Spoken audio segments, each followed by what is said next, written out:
சாப்பாடு ரொம்ப ருசியாக இருக்குது. கண்டிப்பாக வந்து சப்போர்ட் பண்ணுங்கள். சாப்பாடு செம்மையாக இருக்குது. இன்றைக்கி தான் புதுசாக திறந்தாங்களா. கண்டிப்பாக வந்து நான் சாப்பிட்ட மாதிரி நீங்கள் சாப்பிட்டு நான் முடிச்சுட்டேன். லேட்டாக வீடியோ எடுத்தேன். நான் அதை செய்கிற மாதிரி வந்திருந்தாலும் நான் உங்களுக்கு வீடியோ எடுத்துப்பேன். மோர் ரைஸ் குடிங்க, நல்லா இருக்கு. மோர் ரைஸ் மோர் நல்லா இருக்கா? ஒன்ஸ் மோர் கேட்கலாம்.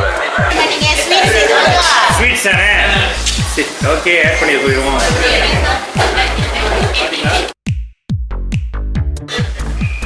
சாப்பாடு ரொம்ப அருமையாக இருக்குது.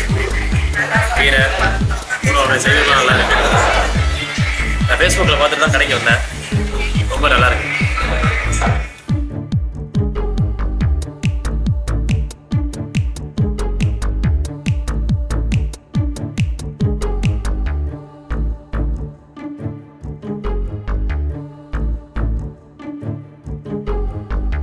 நாளைக்கு பிரியாணி இருக்குதான். பிரியாணி